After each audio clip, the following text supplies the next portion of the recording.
wonder how much media types and fans overemphasize 5 and 7. And I say that because in my mind, Mario Cristobal and staff may have to explain that.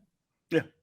Versus maybe it's there, it's on record, the recruit knows, but maybe it's more about Miami's a cool brand. I like Miami, great destination, great school, great football brand.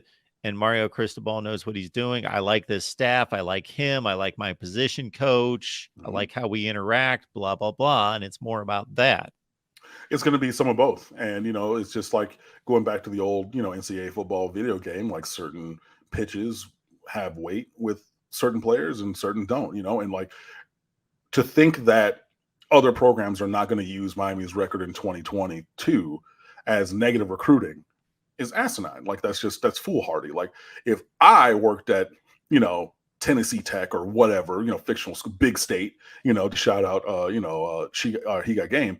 If I worked at Big State, I'm mentioning, and I'm recruiting the same player that Miami's recruiting. I'm mentioning, hey, we were 9-3 at Big State. They were 5-7. They're trying to build towards something. We already have something, and we're trying to elevate to the next level. So they're trying to work to where we are, where we are, which is better than them, and trying to move forward. And we need you, insert player here, to come and join us at Big State. But hey, if you want to go play for a team that might not even get to where we already are, go ahead and do that, right? And for some guys, that's going to be like, you know what, coach, I'm with it. Others are going to be like, I don't care. I want to hear about the academics. I want to hear about, whatever else, right? But to sit here and think that like other teams are not going to negative recruit against Miami in terms of the performance on the field last year, that doesn't make sense because they're going to use every advantage that they can. So like even just mentioning that, like, hey, Miami wasn't great. You sure you want to leverage your career on that? I mean, like Brandon Ennis, like he would have come to Miami. He would have. But like, he talked to several people that I know and I heard from them and they're just like, he was like, coach, I can't do it. I'm not sure what they got.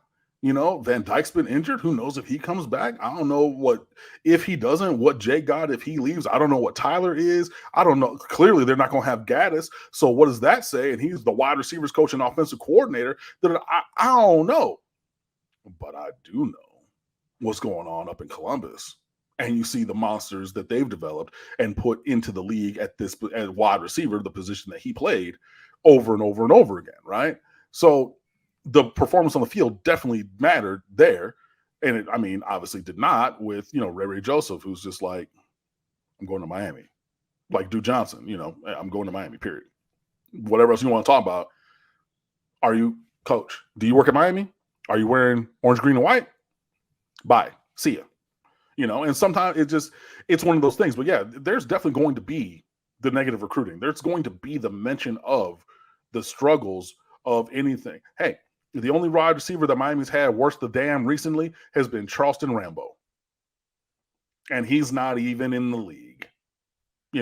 Braxton Berrios is on his third contract. KJ Osborne just got another contract in Minnesota. Like Travis Benjamin was in the league forever. But I'm saying those first two, they're still in the league, not right now, but right now.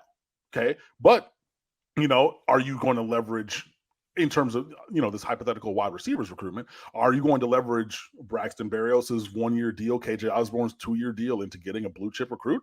Maybe you do, right? But like, yeah, there's enough to negative recruit with Miami, including the 5-7 record. That's going to be a factor, and it's going to factor in more for certain people because, like, some people it matters, some people it doesn't. Some people want plantains on the side with their braised oxtail. Some people don't, but it is what it is. So yeah.